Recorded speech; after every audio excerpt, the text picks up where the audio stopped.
Fatoumata. Bonjour. J'ai le plaisir de vous accueillir sur notre chaîne pour nous parler de votre projet de pot pour bébé. Ils ont une originalité, c'est ce que nous allons découvrir à travers cette vidéo ensemble. Mais avant cela, est-ce que vous pouvez vous présenter en quelques mots et puis ensuite nous dire un petit peu plus de choses sur votre projet? Oui, donc moi c'est Fatoumata, j'ai 36 ans, je suis maman de 5 enfants. J'habite à Aubervilliers, je suis fonctionnaire et la fondatrice de Madoudinette, les premiers petits pots inspirés de saveurs du monde halal et bio. Alors pourquoi Madoudinette? Madoudinette, en fait, ça fait référence à ma fille qui s'appelle Madina, mais j'ai pas pu poser le nom Madina au niveau de l'INPI, la marque n'était pas disponible. Du coup, Madoudinette, c'était un petit surnom qu'on lui avait donné. Et comme l'idée m'est venue lorsque j'avais ma fille, j'ai voulu symboliser le nom de ce projet en l'appelant Madoudinette. Alors, j'ai lu quelque part, et vous l'avez aussi rappelé dans certaines vidéos, que le déclic était venu au cours d'un voyage au Sénégal. Est-ce que vous pouvez nous en dire un petit peu plus?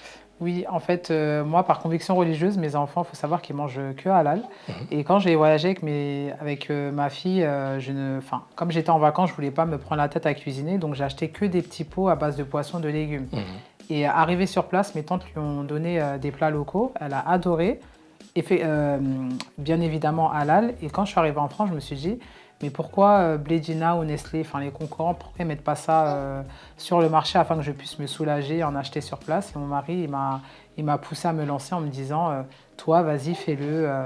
Et voilà comment je suis arrivée dans l'aventure Madoudinette. Eh bien, c'est bien, au moins vous allez vous lancer dans l'entrepreneuriat, c'est une très belle chose. Quels sont les plats que ces bébés vont bien pouvoir déguster? Bon, comme je disais, c'est saveur du monde, mais je ne vais pas pouvoir sortir une multitude de plats dès le début. Donc, on va commencer par le mafé, le tchèb, le yassa, qui sont des plats typiquement ouest-africains. Et je vais rajouter aussi le tagine et le pilao, tout ça halal et bio. D'accord.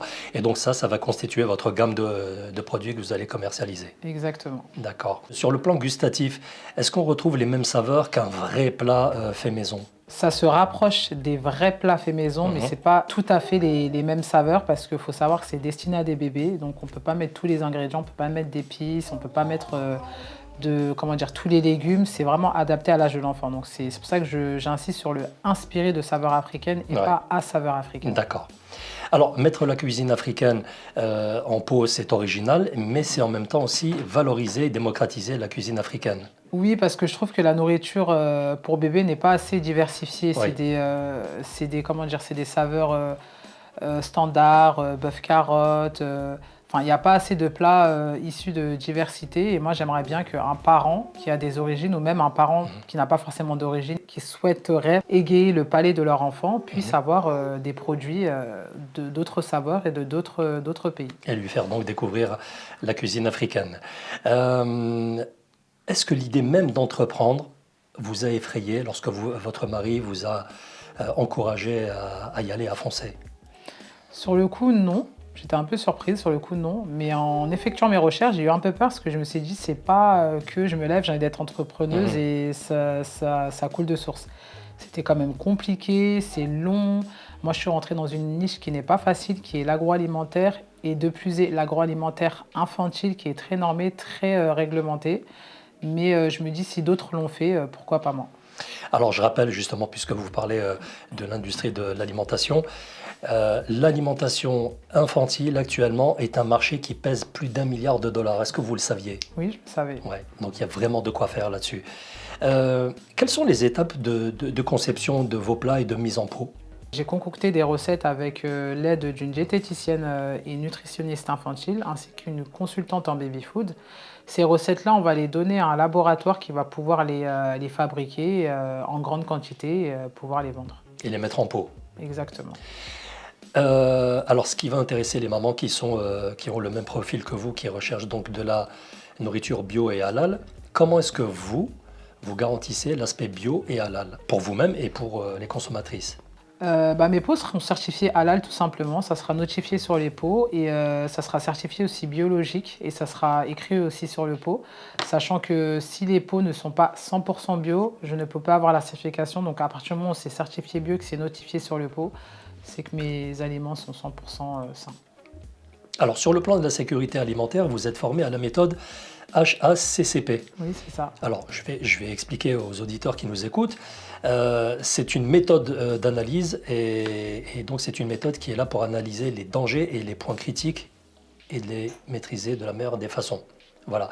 Vous, qu'est-ce que ça vous a apporté le fait d'être formé à cette méthode? Donc moi, ça m'a appris à respecter certains protocoles, certaines règles que je ne connaissais pas, des choses qui peuvent nous éviter à avoir des dangers au niveau de l'alimentation, que ce soit infantile ou non. Mhm. Et Et voilà, là, il faut faire vraiment très attention, surtout avec les petits. très très attention. Encore Alors, plus attention. vous réalisez aussi des tests de dégustation auprès de qui et comment? Oui, effectivement, donc je propose des services de dégustation auprès de parents lors d'événements ou autres. J'informe les parents sur mon site internet qui est madoudinette.com ou sur mon Instagram et sur mon TikTok et ils sont invités à venir déguster mes pots et à donner leur avis. Qu'est-ce que pensent les bébés de vos pots? Parce que c'est vrai qu'il faut leur demander. Les bébés, c'est eux les vrais clients parce que c'est eux les consommateurs. Ils ne Ouais. parlent pas, mais vu que mes pots ils reviennent toujours vides, je pense que c'est la réponse à ma question. C'est bon signe. Alors, j'ai découvert que vous travaillez aussi également avec une diététicienne. Pourquoi est-ce que c'est important pour vous? Une diététicienne, c'est important pour moi parce que moi, je ne viens pas du domaine de l'agroalimentaire, encore moins du baby-food. Et il faut savoir que tout ce qui est nourriture pour bébé, il faut savoir donner le bon dosage, le bon nombre de pourcentage de protéines, de légumes, de féculents et aussi donner les bonnes valeurs nutritionnelles. Très bien, ça va rassurer plus d'une maman. Alors, vous devenez de fait entrepreneuse. Comment est-ce que vous en sortez?